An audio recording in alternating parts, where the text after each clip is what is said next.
Il est fidèle à ses promesses. Confie-toi à lui, tu vaincras. Il a le remède pour tous tes problèmes. Mais il suffit que tu viennes à lui. Que toutes les âmes viennent vers le Seigneur pour être.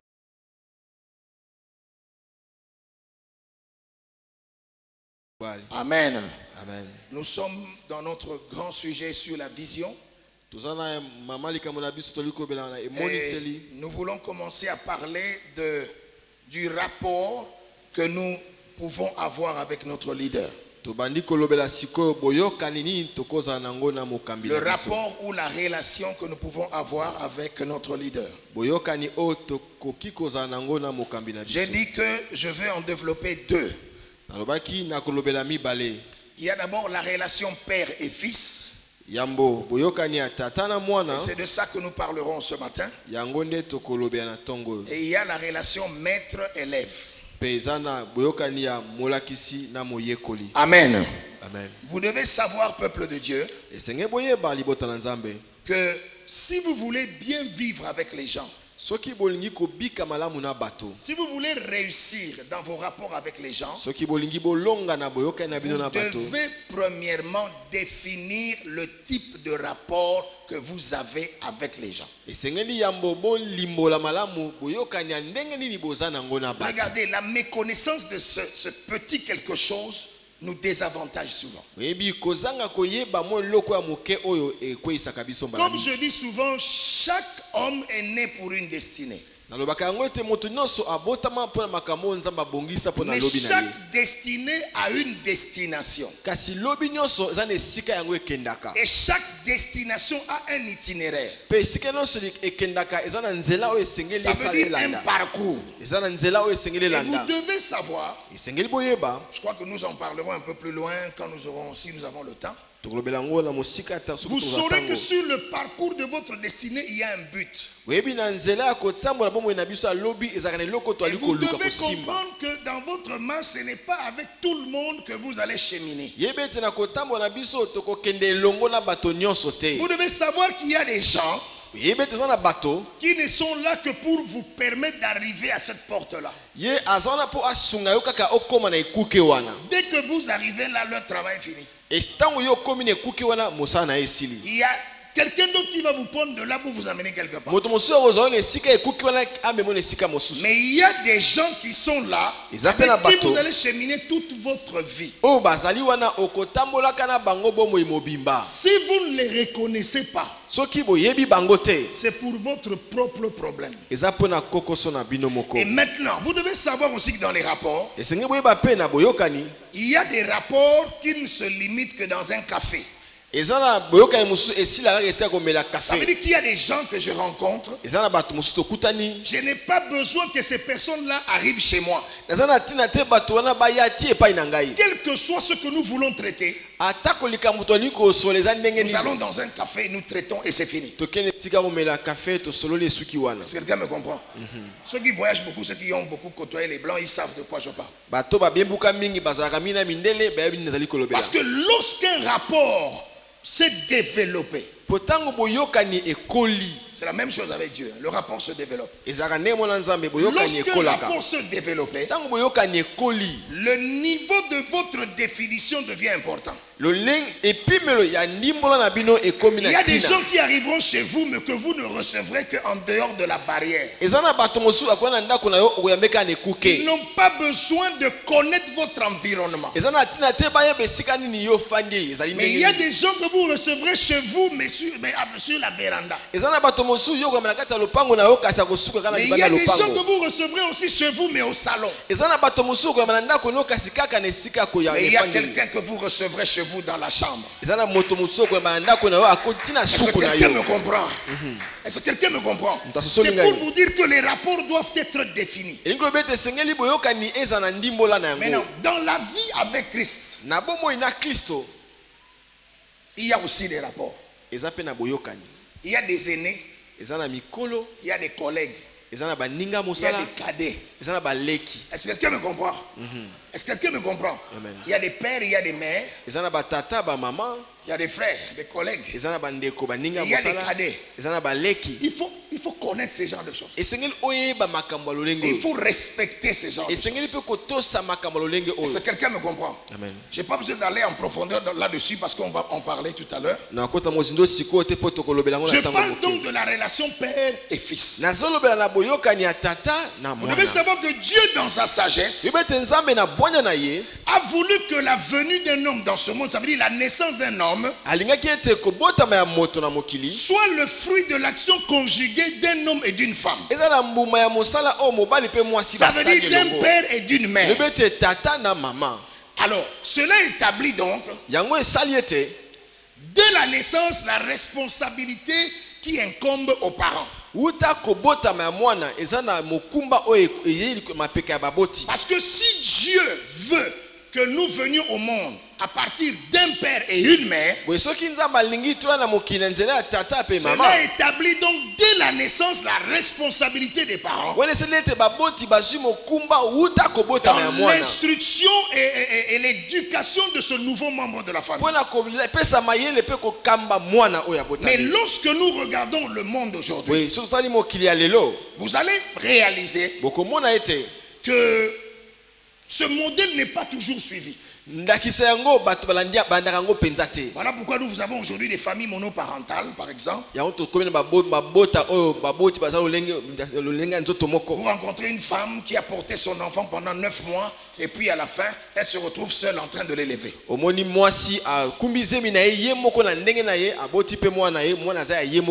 ça veut dire parce que c'est toujours un homme qui vient vers une femme, mon frère. Maintenant, voilà donc la femme tombe enceinte. Et l'homme disparaît. L'homme disparaît. Et cette femme se retrouve en train de prendre seule la responsabilité d'élever son enfant. Si vous étudiez la vie, vous allez réaliser qu'un enfant est équilibré très souvent lorsqu'il vit et grandit avec son père et sa mère. Est-ce que c'est vrai? Vous allez voir que sur le plan spirituel, c'est la même chose. Je suis en train d'aller comme ça pour vous montrer un peu notre paternité. La Bible dit dans 1 Pierre chapitre 23, chapitre 1, le verset 23. 1 Pierre 1, 23. 1 Pierre 1, 23. Vous avez été régénérés non par une sémence corruptible, mais par une sémence incorruptible. La parole vivante et permanente de Dieu. Et plus loin, je crois, dans Matthieu chapitre 6, le verset 9, la Bible dit encore. Matthieu 6, 9, là-bas, c'est Jésus qui dit. Lorsque vous priez, dites notre Père qui est aux cieux. Pourquoi j'ai convoqué ces deux textes? Parce que à travers ces deux textes, Dieu est désigné comme le responsable de notre génération spirituelle. Nous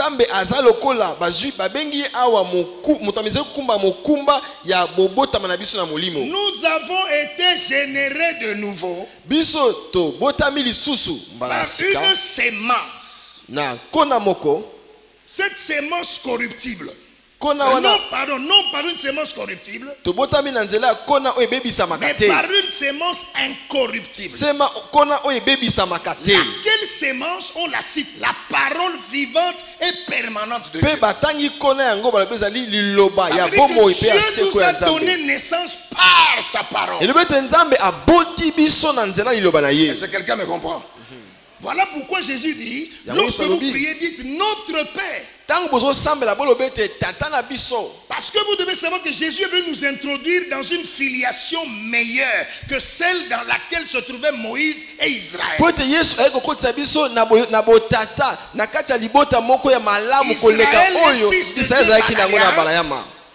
Israël est fils de Dieu par l'alliance parce qu'une parole lui a été adressée. Mais nous sommes fils de Dieu parce que nous avons été engendrés par la parole de Dieu. Donc la paternité spirituelle génétique, c'est Dieu. Alléluia. Amen. Maintenant, il y a un peu une confusion. J'ai suivi même tout à l'heure, enfin pas tout à l'heure, cette semaine, on discutait avec quelqu'un qui m'a dit ce que je vais vous dire tout à l'heure. Matthieu 23, verset 9 dit ceci. Matthieu 23, 9. Et n'appelez personne sur la terre votre Père. Car un seul est votre Père, celui qui est dans les cieux. Nous avons l'impression, si nous lisons ce texte et qu'on s'arrête là, que cette déclaration qui est du Seigneur lui-même semble contredire celle de l'apôtre Paul aux Corinthiens, je crois. 1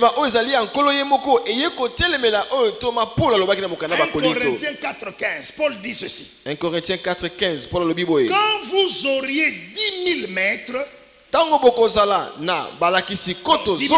000 mètres en Christ, bien sûr. Nous sommes en Christ. 10 000 mètres en Christ. Vous n'avez cependant pas plusieurs pères en Christ toujours. Il dit, puisque c'est moi qui vous ai engendré en Jésus-Christ par l'évangile. Est-ce que quelqu'un me comprend? Donc quand nous regardons à première vue, nous avons l'impression que la parole de Jésus contredit celle de Paul. Or, lorsque nous considérons donc ces deux textes, nous nous rendons compte qu'il s'agit là-bas de deux sortes de paternité. À savoir la paternité spirituelle et la paternité que moi j'appelle responsable. Est-ce que quelqu'un me comprend? Est-ce que quelqu'un me comprend? Nous allons arriver quelque part. Donc, nous avons dans ces deux textes la paternité spirituelle qui est celle de Dieu. Et celle que moi j'appelle la paternité responsable. Et toujours Paul dit quelque part dans 1 Corinthiens 4, je crois. Il dit ainsi qu'on nous regarde comme des serviteurs de Christ et des dispensateurs des mystères de Dieu. Qu'on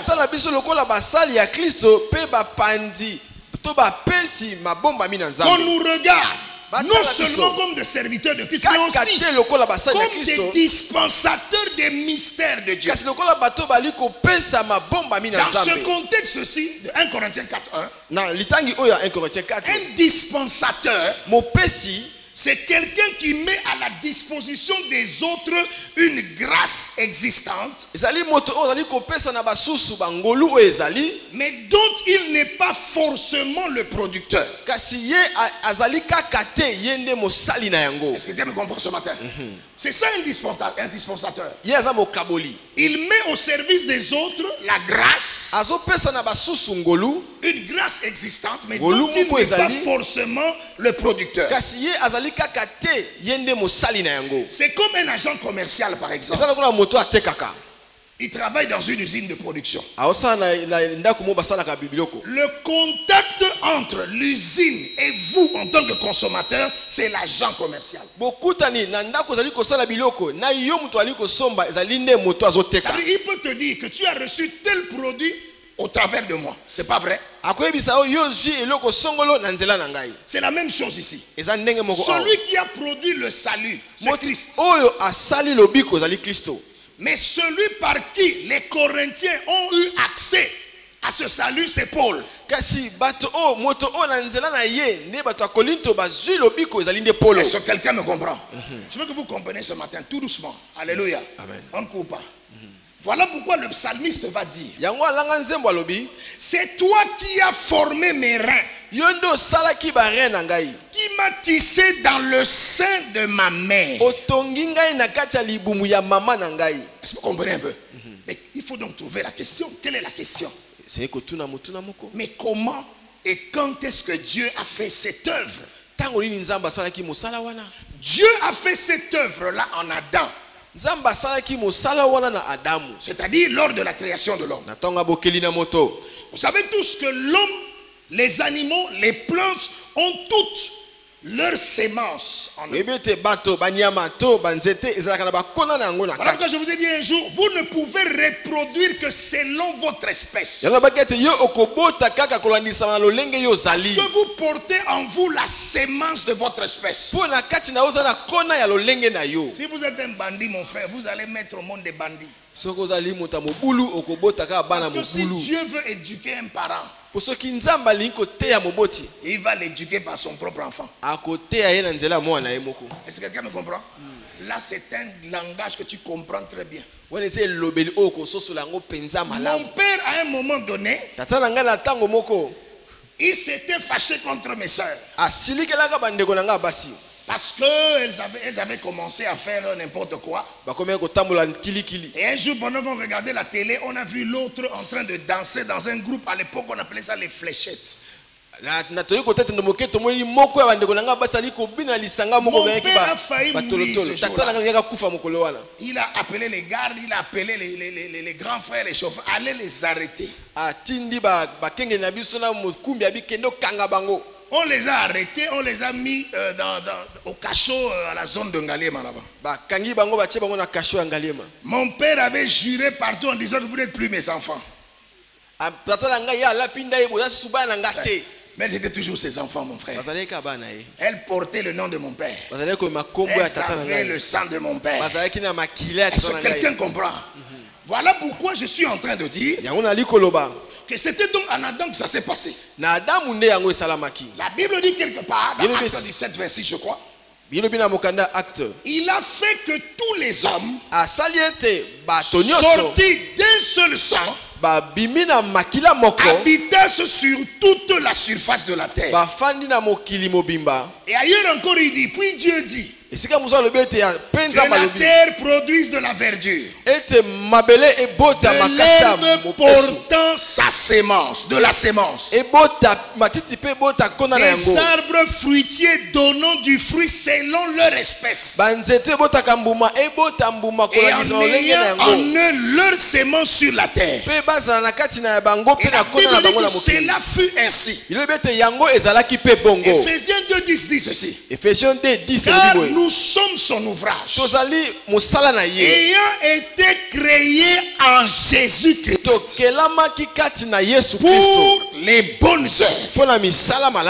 Il est donc clair ici, quand nous lisons, au regard de tous ces passages, que la naissance naturelle elle-même est une œuvre essentiellement divine. Est-ce qu'on est d'accord? Est-ce qu'on est d'accord? Dans ce sens que Dieu a fait une œuvre en Adam. Amen. Amen. Amen. Amen. Quand une femme va accoucher, ce qui se passe à l'intérieur, c'est Dieu. Est-ce que vous comprenez? Maintenant, voilà le canal que Dieu a prévu pour que toi et moi nous venions au monde. Il y a un canal bien précis. Maintenant, dans toute la nouvelle création, je parle maintenant de la nouvelle création. Toute cette nouvelle création a été créée en Christ. Et elle est complète. Maintenant, pour rentrer en contact avec une nouvelle vie, Dieu se sert maintenant des canaux qu'on appelle les dispensateurs de l'évangile. Est-ce que vous comprenez? Maintenant, Dieu a créé la nouvelle création en Christ. Vous savez que nous sommes là. Vous savez que nous sommes une nouvelle création, c'est pas ça? Maintenant, pour rentrer en contact avec cette nouvelle vie qui est la vie de Dieu, parce qu'il y a la vie de l'âme et il y a la vie de Dieu, frère. Quand vous lisez un texte souvent, Le texte souvent d'Apocalypse. Ils l'ont vaincu à cause du sang de l'agneau. Les gens aiment jusque-là. Les gens, s'ils sont un peu plus courageux, ils vont plus loin. Et à cause de la parole de leur témoignage, point. La Bible, regardez, il faut lire la Bible dans son entièreté. Prenez le verset dans son entièreté. La Bible déclare, ils l'ont vaincu. Maintenant, on vous explique pourquoi. À cause du sang de l'agneau. La victoire, c'est l'œuvre de Christ, frère. Maintenant, vous devez vous ajuster à cette œuvre-là. Vous identifier à ça. Et vous devez la proclamer. Parce que personne ne peut se lever au-dessus de ses propres déclarations. Vos propres déclarations, vous pouvez. Maintenant, ça ne s'arrête pas là. La Bible continue en disant, car ils n'ont pas aimé leur vie. Là-bas, c'est la vie de l'âme, frère. Est-ce que quelqu'un me comprend? C'est la vie de l'âme. Ils n'ont pas aimé leur vie jusqu'à craindre la mort. Est-ce que vous comprenez un peu? C'est des gars qui étaient brisés, mon frère. Brisés. Comme vous voyez le poisson, vous brisez. Tout ce qui se passe après, c'est plus son problème. Poussière, pas poussière, il n'est plus là. Il a été brisé. Donc c'est ça, ils n'avaient plus peur de la mort. Ils pouvaient témoigner de leur foi. Parce que ces gens savaient qu'ils étaient déjà morts, frère. Et les personnes qui étaient là, c'était de nouvelles personnes. Voilà pourquoi si vous n'arrivez pas là-bas, c'est difficile de vous montrer enthousiaste. L'enthousiasme, c'est quoi? C'est anthéos. Ça veut dire Dieu dans. Ça veut dire quoi? Ça veut dire qu'il y a une situation. Moi, je vois déjà Dieu là-dedans. Si je vois Dieu là-dedans, je suis enthousiasmé. Les gens ne comprennent pas, mais c'est pas sérieux. Qu'est-ce qu'il fait? Vous voyez les trois amis de Daniel. Pourquoi ils sont allés dans le feu? Parce qu'ils ont vu Dieu dedans, frère. Est-ce que quelqu'un me comprend? Ils ont marché. Ils ont dit pour cette affaire, nous irons jusque-là. Roi, on n'a même pas besoin de te parler. Fais ce que tu veux faire.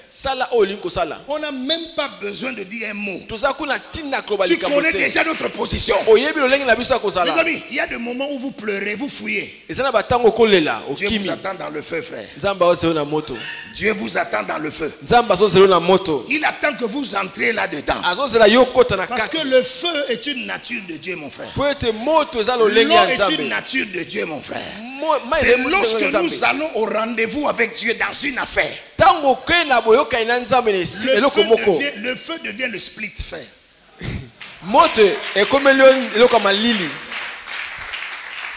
Est-ce que quelqu'un me comprend? Nous fouillons souvent pour rien. Amen.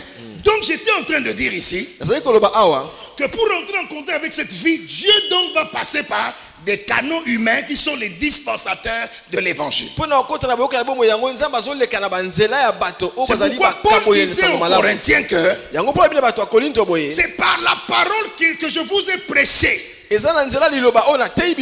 vous avez eu accès à cette vie nouvelle. Que vous êtes devenus des esprits éternels. Est-ce que quelqu'un me comprend? Amen. Or, Dieu étant esprit, ces enfants qui portent déjà sa sémence sont des canaux par lesquels ils passent pour reproduire cette vie sainte, ou pour reproduire cette vie dans le sein.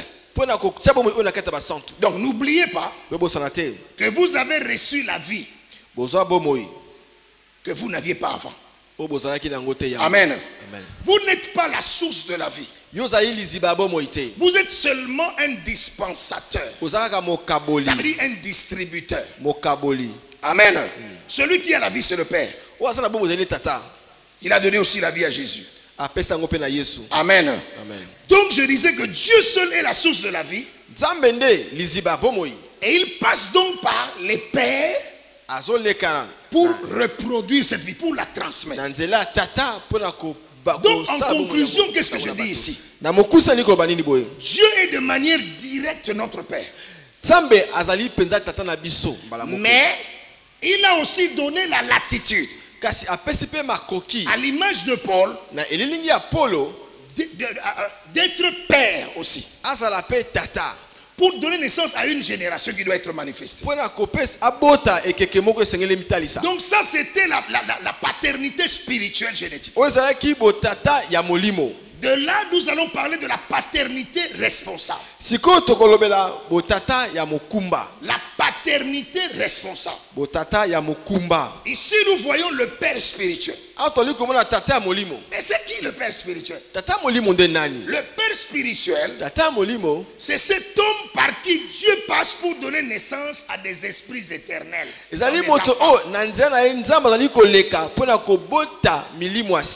que quelqu'un me comprend? Amen. Est-ce que quelqu'un me comprend? J'ai dérangé quelqu'un parce que j'ai dit esprit éternel. Amen. Nous sommes des esprits éternels, frère. Donc le Père, c'est celui-là. J'ai dit bien le Père spirituel responsable. C'est donc cet homme par qui Dieu passe pour donner naissance à des hommes et à des femmes qui sont des esprits éternels. C'est cet homme à qui le Père confie la responsabilité d'instruire et d'éduquer un nouveau-né spirituel. Jusqu'à ce que ce dernier soit en mesure de s'assumer. C'est un peu le rôle que Joseph a joué auprès de Jésus. C'était le père visible de Jésus. Ce gars, il fallait qu'à 5-6 ans qu'il apprenne déjà la Torah. Et c'est là que Joseph a la réciter. À 13 ans, il devait déjà être à l'école là. Donc il y a quelqu'un qui a fait ce travail. Est-ce que quelqu'un me comprend? Il a fait ce travail. Il lui a inculqué des valeurs. C'est grâce à Joseph que Jésus, dans la chair, il est fils d'Abraham. Matthieu 1:1. Alléluia. Et il est aussi le fils de l'homme. Dans Luc chapitre 3, verset 23. C'est grâce à Joseph qu'il est le fils d'Abraham et le fils de l'homme. Quand vous regardez chacune de ces généalogies de Jésus, vous allez voir ça. C'est à lui que l'esprit va s'adresser pour envoyer l'enfant en Égypte. Vous voyez qu'il a un rôle en tant que père. Parce qu'il est un père responsable. Dieu se révèle à lui. Dieu lui dit c'est le temps de la colère. Attention, fuis avec l'enfant. Et il se lève, il prend l'enfant. Matthieu 2:13, vous pouvez lire ça chez vous. Alléluia. Mais vous allez voir que Jésus reconnaissait aussi sa paternité spirituelle. Un jour, il va reprocher à sa maman, mais vous ne savez pas que je dois d'abord m'occuper des affaires de mon père. Donc ce n'est pas ici une question de titre, mais de responsabilité. Alléluia. Ce n'est pas une question de titre, frère. C'est des responsabilités qu'il faut assumer en tant que père. Alléluia. Donc c'est au père responsable que Dieu laisse cette charge. Parce qu'il lui laisse la responsabilité de la sécurité de l'enfant. L'enfant que tu es, l'enfant que je suis. Et aujourd'hui encore, Dieu continue donc à développer des relations père et fils. Entre les chrétiens, bien sûr. Voilà pourquoi nous, en tant que chrétiens, nous devons reconnaître qui est notre père. Et nous devons établir cette définition. Parce que regardez, le père spirituel responsable est utile, nécessaire pour votre croissance. Il peut vous garantir la croissance dans la sérénité et dans l'équilibre. Parce que écoutez-moi, n'oubliez pas, quand vous lisez la Bible, Dieu utilisera toujours le fils de quelqu'un ou le serviteur de quelqu'un. Lisez la Bible, cherchez. Le fils de quelqu'un, le serviteur de quelqu'un. Pourquoi l'église a des problèmes? Parce que les gens se sont autoproclamés. Il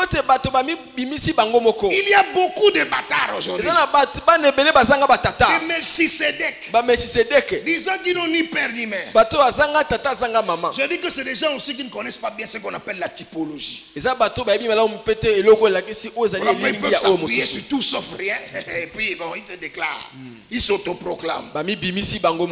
Vous voyez des choses, des sauvages dans l'église, frère. Excusez-moi, mais j'ai remarqué parmi les enfants de Dieu, les gens sont impolis, insolents, arrogants. C'est grave. Mais tout simplement parce qu'ils n'ont pas reçu une éducation, frère. Entre nous, si nous étions encore dans le monde, il y a des gens que vous ne rencontrerez jamais. C'est pas vrai? Ouais, maintenant l'église a fait qu'on se retrouve. Maintenant les gens veulent se comporter n'importe comment parce qu'il y aura Jésus. Même Jésus connaissait la hiérarchie, frère. Est-ce que quelqu'un me comprend? Amen. Est-ce que quelqu'un me comprend? Non, parce que tu te prends devant quelqu'un, tu lui parles n'importe comment et puis tu crois que... Il faut qu'on dise vraiment merci à Jésus. Vraiment, parce que c'est lui qui a fait qu'on se voie une tous. Alléluia. Alléluia. Et vous allez remarquer que c'est à cause de ça que plusieurs personnes qui depuis longtemps devraient déjà être des instruments de choix pour l'accomplissement du plan de Dieu sont encore demeurés de bébés.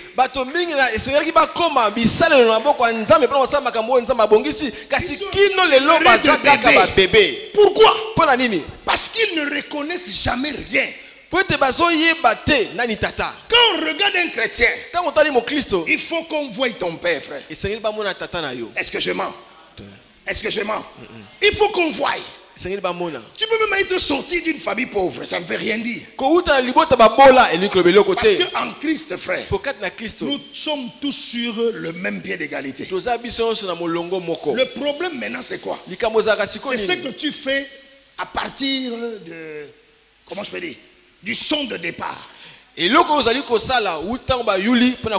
pourquoi nous partons tous sur le même pied d'égalité, nous n'arrivons pas tous au même moment. Parce que la Bible dit, hein, aussi longtemps, faut lire la Bible, aussi longtemps que l'héritier demeure un enfant, il ne diffère en rien d'un esclave. Ça veut dire là-bas que ça ne dépend pas de Dieu. Ça dépend de toi et de moi. Aussi longtemps que je veux rester dans cette position, c'est bon. Tu viendrais si tu entendras les autres aussi témoigner. Regardez, pour moi, si tu manges, si tu bois, ça fait quoi? Ça me fait rien. Jésus a dit si nous avons la nourriture et les vêtements, ça nous suffit. C'est pas vrai. Donc si même si tu es orgueilleux parce que tu as une veste qui coûte je sais pas moi quoi, je m'en fous. Mais ça aussi, ça fait partie de la grâce commune, frère. Mais il y a des vraies choses de Dieu que tu ne pourras pas toucher. Parce que tu es demeuré un enfant. Maintenant, ici, là, ce n'est pas des gens qui sont des... Parce qu'il y a des bébés spirituels. Vous ne pouvez pas demander à un bébé spirituel de ne pas pisser dans ses frocs. De ne pas faire les selles dans ses frocs.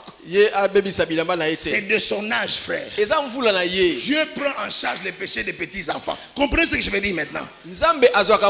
Parce que Dieu sait qu'il est encore un bébé spirituel. Il va grandir. Quand il va grandir, son père va commencer à lui dire, va au pot, le pot, le pot.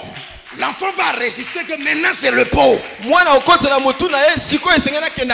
dit si tu veux faire pipi, allez dire que non, pipi, pipi, pipi. L'enfant quand l'enfant vient pipi, pipi. Si toi tu crois que c'est le klaxon, c'est ton problème. Parce que regardez, Les bébés spirituels sont toujours au service des aînés. Parce que c'est l'aîné qui doit comprendre le langage de l'enfant. Un bébé spirituel, il veut pisser, il pleure. Il a faim, il pleure.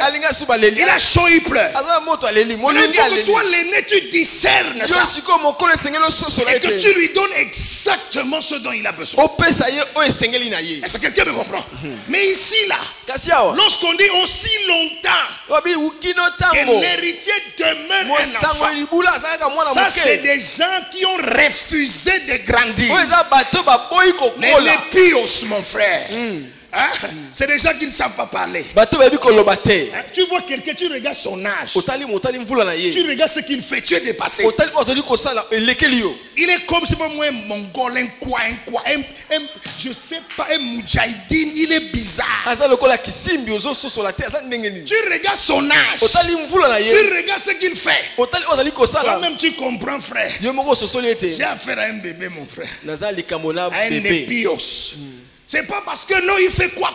C'est pas ça le problème. Donc, je parle maintenant de la responsabilité du père. Est-ce que quelqu'un me comprend? Nous allons voir la relation de Paul et de Timothée. La Bible me dit que Timothée était un grec. Mais Paul l'appelle son fils. Son fils dans la foi. Il faut toujours mettre ça là-bas. Dans la foi. Donc, cette relation est l'exemple type du genre de relation père et fils que nous devons copier pour ajuster à notre rapport avec notre père. C'est une relation très profonde là-bas. 2 Timothée 3, 10, 11. Voilà ce que Paul dit. 2 Timothée 3, 10, 11. Il dit pour toi. Pour toi. Tu as suivi de près mon enseignement. Ma conduite, moi. Mes résolutions. Ma foi. Ma charité ou bien mon amour. Ma constance. Mes persécutions, mes souffrances, etc. Je ne sais pas si vous comprenez. Regardez, nous avons eu le privilège de suivre notre père, de suivre de près son enseignement, frère. La première fois que j'ai prêché, c'était pas chez nous. On a invité le père quelque part. Je ne connais plus trop l'avenue, mais c'était en bas là-bas. Il est venu me dire, tu vas prêcher demain. Vous savez, quand c'est comme ça, c'est tous les jurons du monde. Moi, je suis mal aimé. Pourquoi c'est seulement moi? Pourquoi on m'envoie moi? Pour que j'échoue? Pour que ceci? Les amis, j'ai prié comme je n'ai jamais prié dans la vie. On a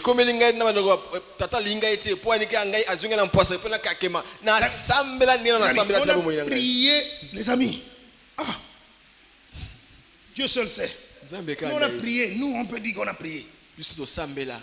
On a suivi son enseignement. On a vu comment il enseignait. On a suivi ce qu'il disait. Nous étions là, frère. Voilà pourquoi il faut nous respecter un peu. Amen.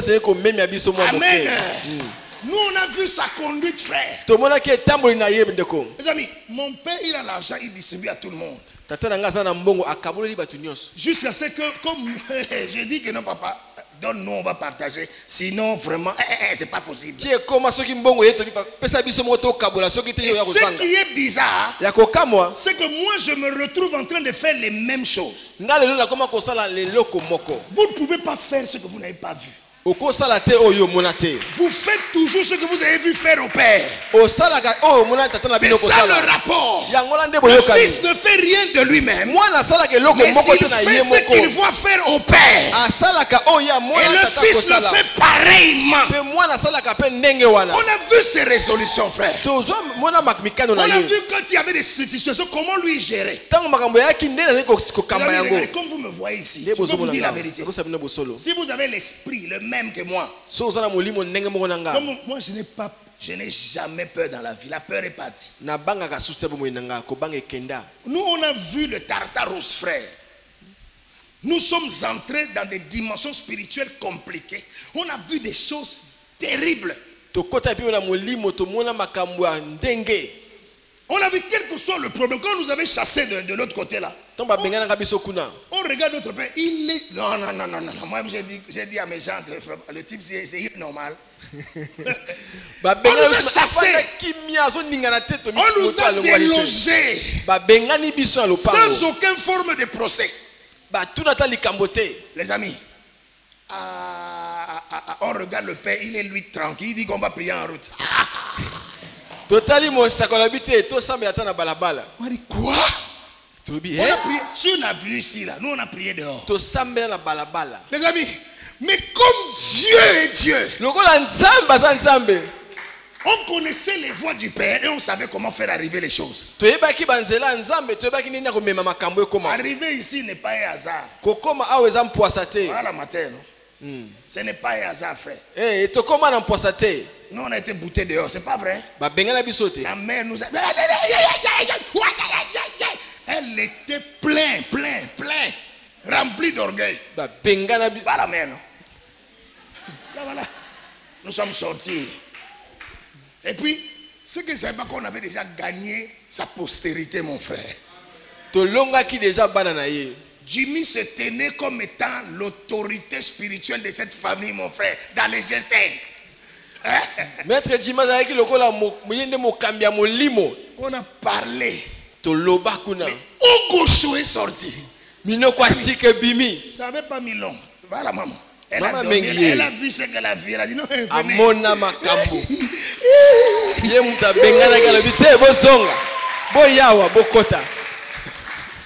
Est-ce que quelqu'un me comprend un peu? Amen. C'est important. On a vu sa conduite, mon frère. Nous avons vu sa foi. Chaque fois qu'il nous disait faites ceci. Après, regardez, ce qui est bien.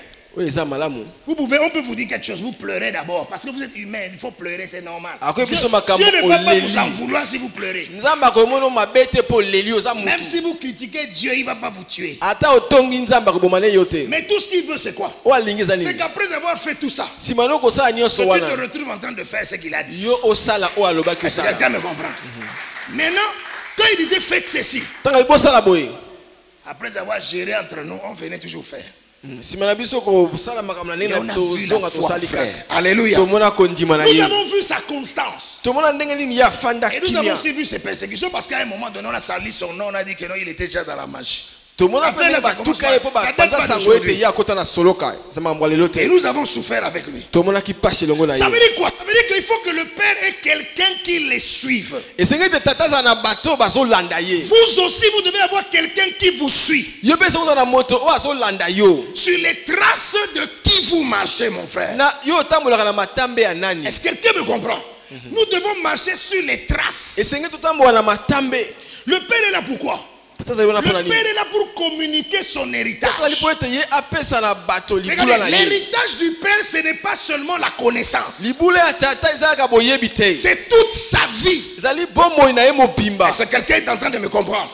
Voilà pourquoi je vous avais dit. Quand un père a son héritage, il a sué dessus. Les briques là ont sa sueur, son sang.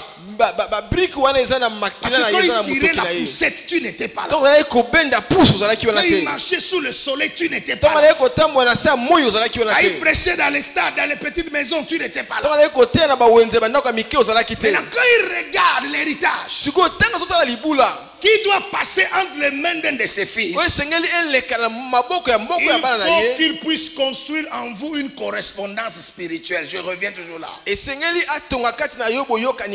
Parce que dans ce qu'il vous transmet, il y a sa sueur dedans. Il y a son onction dedans. Il y a sa vie dedans. Voilà pourquoi vous pouvez être plusieurs dans une communauté. Vous voyez des gens qui sont fidèles à un père. Ils marchent avec lui. Ils font même comme lui. Ils ont seulement reçu ses paroles. Ils n'ont jamais capté son esprit. Est-ce que vous me comprenez? Jamais. Aïe, qu'on nous a raconté l'histoire ici. J'étais là. Ayo, son père l'avait bâti. Il avait un projet dans l'esprit. Quand il a rencontré les Maurice Serilo, il a rencontré les gens, après ils les ont entraînés. Maurice lui a fait croire que toi aussi tu es un aigle. Je vais vous dire une chose. Maintenant, il y a des gens qui sont nés pour être des puissants numéro 2. Vous n'avez pas compris. Je pense que vous ne comprenez pas souvent mon langage. Il y a des gens, ils sont nés pour être un puissant numéro 2. Tant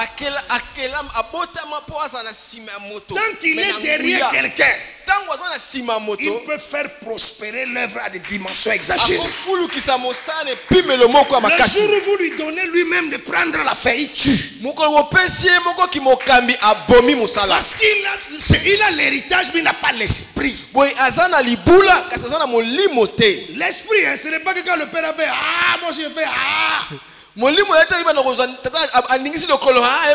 parle comme je parle avec mon accent camerounais, mais je suis bel et bien dans la connexion de mon père. Est-ce que quelqu'un me comprend? Donc je veux qu'on comprenne ça. Maintenant, quand il a vu ça, lui il s'est fâché. Mais quand il s'est fâché, et vous savez, il y a les femmes, quand tu n'as pas une bonne femme, tu es mort. C'est la femme qui a commencé. Les États-Unis, les ceci, les dollars. Non, nous aussi on peut. Nous aussi on peut. La femme est décédée. Quand la femme est décédée, c'était une grande convention comme ça. Elle est venue, il était à genoux. Il est là, Daddy. Daddy, Abeg, forgive, Daddy. Et puis le père Idaos a dit, maintenant ferme ta grosse bouche et ouvre tes grandes oreilles pour m'écouter. Les amis, regardez, vous savez, dans chaque dispensation, Dieu suscite ce qu'on appelle la voie de la dispensation. Ça veut dire que la voie de la dispensation se lève avec un message particulier. Que tu sois de ce ministère, que tu ne sois pas de ce ministère, si tu es dans le corps de Christ, tu dois fonctionner avec le message de la dispensation. Parce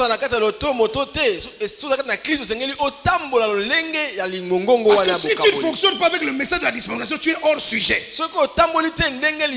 Est-ce que quelqu'un me comprend? Donc c'est pour dire que nous avons cette qualité de père là. Regardez, tout le monde a ses défauts. Comme toi et moi. Mais regardez, je dis défaut. Défaut n'est pas péché. Défaut, ne permettez pas, ne vous privez pas de la grâce que vous pouvez recevoir de quelqu'un à cause d'un défaut. Vous ne comprenez pas toujours. Amen. Donc je disais que le père communique son héritage. Parce que c'est quelqu'un qui a marché avec le Seigneur. Regardez,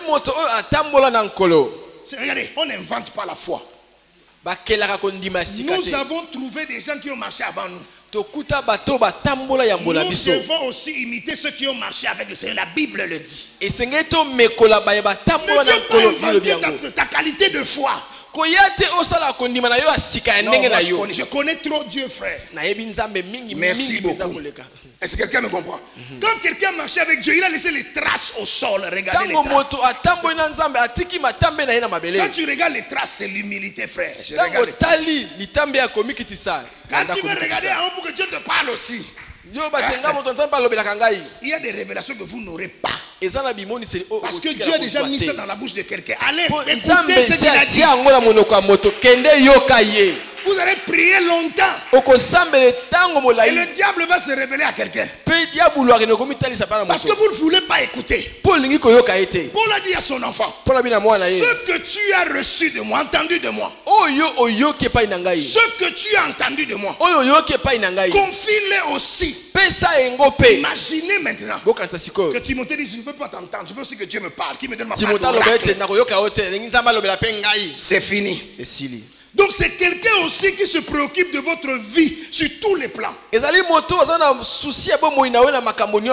un père, il ne s'intéresse pas seulement à un aspect de la vie de son enfant, mais il s'intéresse à tous les aspects de la vie de son enfant. Parce qu'il doit se rassurer que celui-ci vivra parfaitement sa foi. Le but de cette paternité responsable, c'est quoi? C'est d'amener aussi le fils à devenir un père. Est-ce que quelqu'un me comprend? Ça veut dire qu'il devienne capable de s'assumer ou d'assumer ses propres responsabilités ainsi que celles des autres. Est-ce que quelqu'un me comprend? C'est ça le but. Il faut qu'il te prenne. Vous marchez. Vous connaissez votre père. Il y a des situations, n'attendez pas que Dieu aille lui dire. Toi-même va lui dire. Il vous amène à devenir aussi un père. Maintenant, quand toi aussi tu peux prendre d'autres fils pour en faire des pères aussi, c'est à ce moment-là que c'est bon. Il t'a amené quelque part. Maintenant, vous allez toujours garder la même relation. Est-ce que vous comprenez? Maintenant, quand il y a quelque chose, tu te réfères à ton père. Quand il y a quelque chose, tu te réfères à ton père. Amen. Plusieurs personnes n'ont pas ce genre de relation. Vous voyez, les gens viennent à l'église. Pour eux, non. Moi je viens, je prie et puis je m'en vais. Maintenant, le jour où tu as des problèmes, si nous ne venons pas te voir, tu quittes l'église. Mon frère, tu n'as jamais été connu, mon frère. Même dans le registre divin, tu n'es pas de cette communauté. Il y a même des gens qui sont là depuis. Ils appellent père, mais dans la réalité, il n'y a rien du tout. Il y a aussi des gens comme ça. Ils n'ont rien fait, c'est des géniteurs là-bas. Il t'a couché, il t'a abandonné. Il va voir l'enfant de quelqu'un, toi tu es ici, quand tu commences à prester un peu, après, il dit que non, tu es mon fils, frère. J'étais au Nigeria, un homme m'avait invité. Et puis j'ai rendu aussi ministère par la grâce de Dieu. C'était bien. Après il dit, Paul is my son. Je lui ai dit non. Je ne suis pas ton fils, mon frère. I have my father. Est-ce que quelqu'un me comprend? Mon frère, tu vas voir parce qu'il crache le feu. Mon fils, frère. On t'appelle fils. Vous savez ce que ça signifie, la filiation là? Vous savez ce que ça donne? Est-ce que quelqu'un me comprend? Non. Chez mon père. Est-ce que quelqu'un me comprend? Voilà pourquoi vous allez voir, même un géniteur, il t'a accouché, il t'a abandonné. Pour des gens responsables, sensés. Le jour où tu vas te marier, vous faites quoi? La belle famille commence à demander ton père. C'est pas vrai? Il n'a jamais rien fait, il t'a abandonné, mon frère, mais il a des droits. C'est pas vrai. Parce que Dieu ne joue pas avec ce genre de choses. Tu es ici parce que ton père t'a abandonné. Tu n'as pas grandi. Tu n'es pas là maintenant. Tu continues à lui en vouloir. Pourquoi? Pardonne à ce gars. Pardonne à ce gars. Dis-lui, c'est pas grave. Merci beaucoup, j'ai appris. Est-ce que quelqu'un me comprend? C'est important. Mon père est mort, j'avais 14 ans. Quand mon père vivait, dans mon éducation normale, les domestiques, les cuisiniers, jardiniers, on nous appelait monsieur, mon frère. Pas l'éducation, monsieur, frère. Monsieur. Hein? Après, quand maintenant la galère vient, tu oublies d'où tu es sorti, mon frère. Est-ce que quelqu'un me comprend?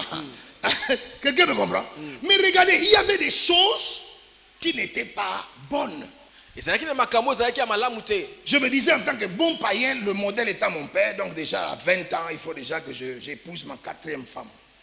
Mais c'est le modèle que nous avions. Est-ce que vous comprenez? C'est le modèle que nous avions. Et notre père était pour nous un modèle, mon frère. Mais vous voyez, il s'est passé ce qui s'est passé. Il y a eu ce qu'on appelle le renouvellement de l'intelligence. Regardez, beaucoup d'entre nous sommes des enfants de Dieu. Mais nous fuyons ce processus de renouvellement de l'intelligence. Vous êtes de nouvelles créatures, mais vous vivez encore comme si la chair était votre vraie nature. Or, c'est faux. La chair n'est plus votre nature. L'esprit est devenu votre nature. La nature divine est votre vraie nature. Vous êtes devenu participant à cette nature. Ça veut dire associé avec Dieu. Jusqu'à ce que les réalités de Dieu deviennent vos réalités. Est-ce que quelqu'un me comprend? Regardez, moi j'ai ce genre de prière que je ne fais pas. Seigneur, donne-moi l'amour. Mon frère, ça commence où, mon frère? C'est la prière des bébés, mon frère.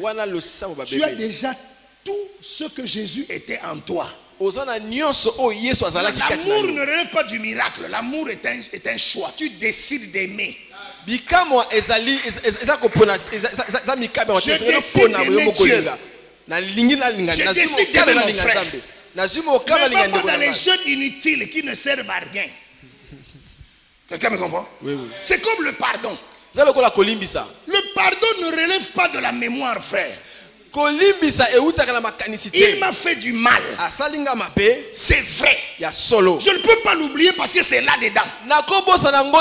Mais je prends la décision de lui pardonner. Est-ce que quelqu'un me comprend? Ça relève du choix. Je prends la décision de lui pardonner. Maintenant, quand je lui pardonne, Dieu fait une chose.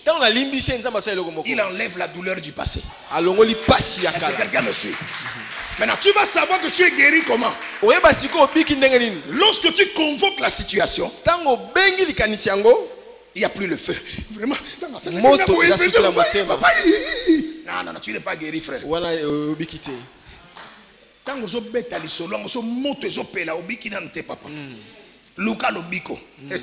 Est-ce que quelqu'un me comprend? Donc c'est pour vous dire ça que je suis là. Le Père est celui qui garantit la sécurité. Il garantit la provision, l'instruction, l'éducation et la correction. Un autre jour, nous parlons de la discipline. Vous verrez que il y a une différence entre correction et punition. Donc le Père garantit tout ça. Voilà pourquoi Paul a dit: pour cela je vous ai envoyé Timothée, qui est mon enfant bien-aimé et fidèle dans le Seigneur. Il vous rappellera quelles sont mes voies en Christ. Nous en sommes encore dans les voies. Pas seulement quelles sont mes paroles. Les hommes apprennent mieux quand ils ont un exemple. Est-ce qu'on est d'accord? Si tu dis quelque chose, nous on va regarder ta vie, on fouille, on cherche s'il y a ça. Si vous voulez être puissant en parole, faites toujours ce que vous dites. Est-ce que quelqu'un me comprend? Faites toujours ce que vous dites. Si vous n'êtes pas encore arrivé à quelque chose, travaillez. Le jour où ça devient une partie de vous-même, ça va affecter les gens. C'est ça qui affecte les gens. Vous voyez, quelqu'un est venu, il a prêché, il a dit les gens ne sont pas transformés. Parce que dans l'esprit, Dieu voit que c'est une mauvaise sémence. Tu mens. Tout ce que tu fais là, c'est faux. Est-ce que quelqu'un me comprend? Or, Dieu donne des enfants à un père pour que ses enfants puissent s'épanouir. Donc Timothée connaissait les voies de Paul son père. Pourquoi? Parce qu'il l'avait suivi. Maintenant, quels sont donc les devoirs d'un fils? Parce que si les pères ont des devoirs, ça veut dire que les fils aussi en ont. Pour que cette relation père-fils accomplisse son objectif, il faut que le fils prenne sa place de fils. Est-ce que quelqu'un comprend? Quelqu'un comprend? Regardez, tant que vous ne prenez, vous décidez ça. J'accepte de prendre ma place de fils. Je suis le fils de mon père. Il en est ainsi. Et rien ni personne ne pourra changer quoi que ce soit. Est-ce que quelqu'un me comprend? La Bible dit dans Luc 2,5, je vais lire rapidement. Puis il descendit avec eux pour aller à Nazareth et il leur était soumis. Sa mère gardait toutes ces choses dans son cœur. Quand Jésus laisse ses parents pour retourner au temple, ses parents reviennent. Papa, pourquoi tu nous as fait ça? Il dit, ouais, maman, vous ne savez pas que je dois aussi m'occuper des affaires de mon père. Mais la Bible dit, oui, il descendit avec eux pour aller à Nazareth. Et il leur était soumis. Regardez, Jésus connaissait son identité. Mais il reconnaissait aussi les rôles de ses parents. C'est pourquoi il leur obéissait. Est-ce que vous comprenez?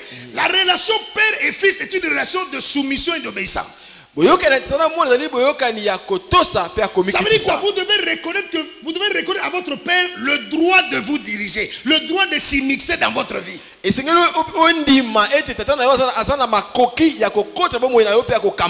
Le droit d'exercer sur vous la discipline. Et vous devez le servir en toutes choses. Vous asseoir à ses pieds. C'est quelqu'un à qui nous devrons rendre des comptes. Pourquoi? Ça veut dire quoi? Ça veut dire que s'il est notre responsable, ça veut dire que lui va rendre compte à Dieu. Regardez, si votre enfant vous dépasse dans la maison, c'est vous qui avez un problème avec Dieu. Quelqu'un me comprend? Vous avez un problème avec Dieu. Parce que votre enfant ne peut pas vous dépasser. Si votre enfant vous dépasse, vous avez un problème. Questionnez-vous vous-même. Ne questionnez pas la société, vous-même. Parce que Dieu vous a donné une certaine autorité pour gérer certaines questions qui vous dépassent physiquement. Moi j'ai 3 enfants, 2 garçons et une fille. Tous mes garçons me dépassent en taille. Je leur ai dit, d'abord, je bénis Dieu parce que j'ai grandi dans une bonne famille. J'ai fait le judo, les karaté, mon frère. Tous mes enfants font un sport de contact et un sport pour s'épanouir. C'est obligatoire.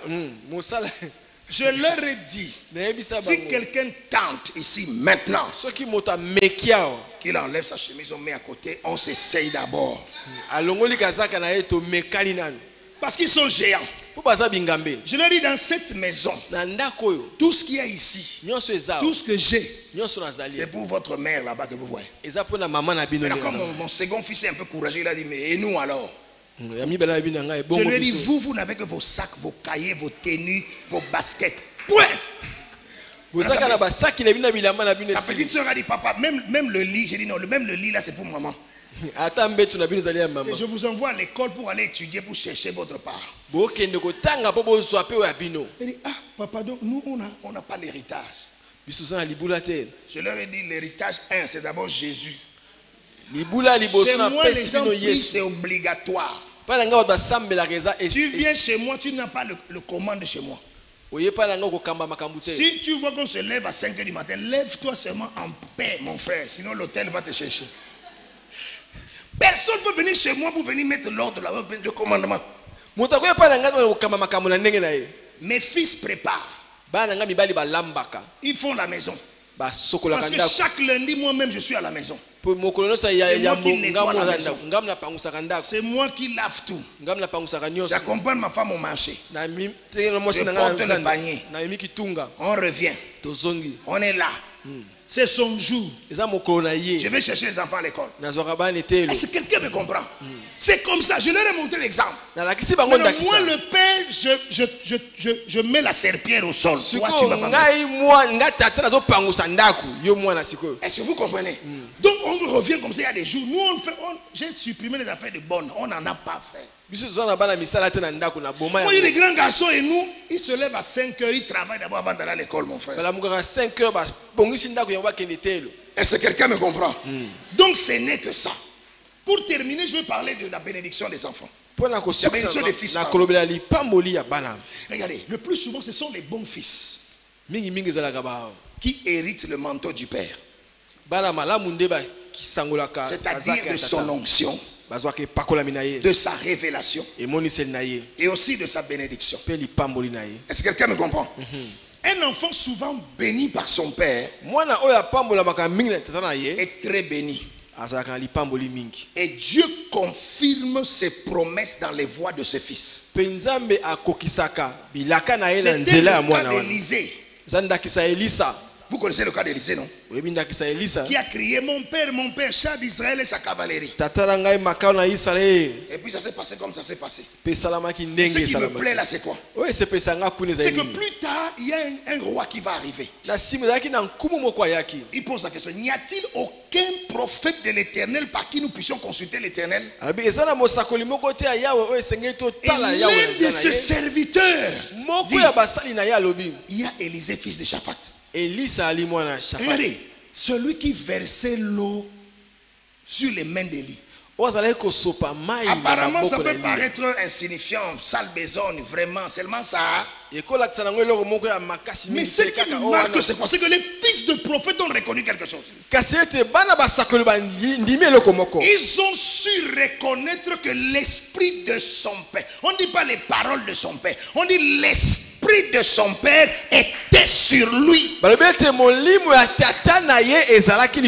L'esprit de son père était sur lui. C'était pas tout ce que nous faisons. Pour que nous le fassions de la meilleure manière que ça impacte, il faut que ça se fasse dans l'esprit de.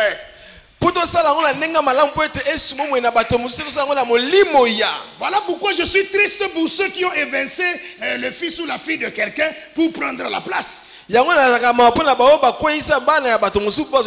que ce ministère-là, son ADN génétique, c'est ce papa-là. Tous les mystères, c'est au nom de ce papa-là. C'est comme une branche qui est coupée de l'arbre. Ça va continuer à fleurir, à un moment ça va sécher. Parce que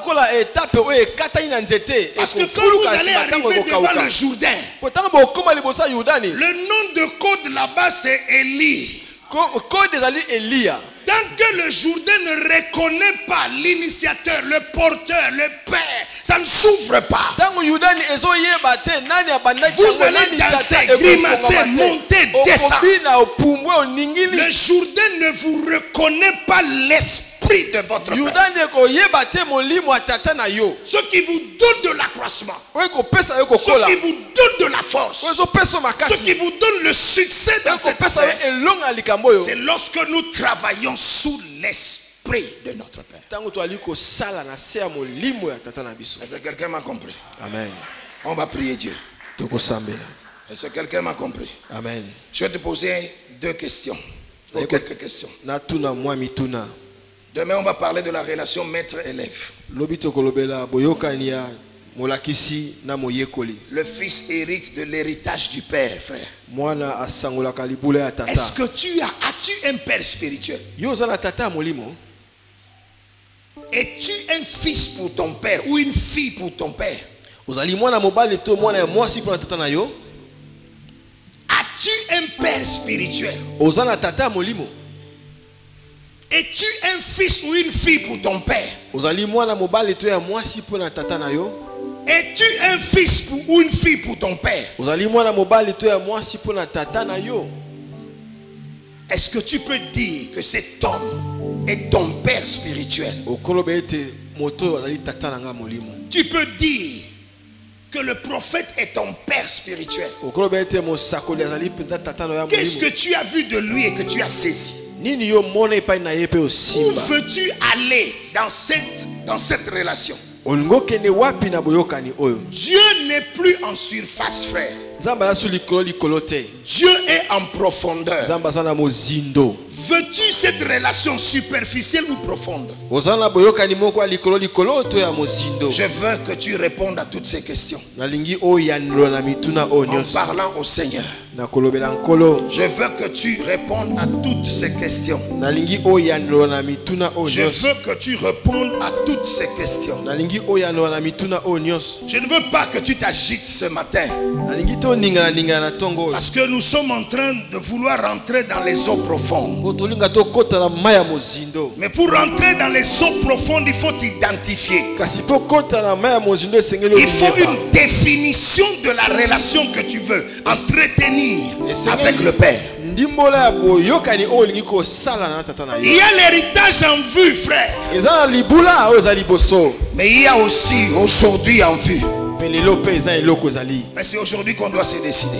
Je veux que tu parles au Père. Je veux que tu parles au Père.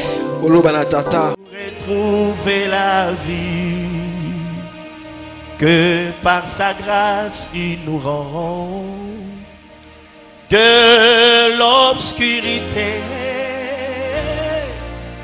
a jailli une lumière. C'est l'amour de Jésus qui nous délivre du mal. C'est l'amour de Jésus qui nous délivre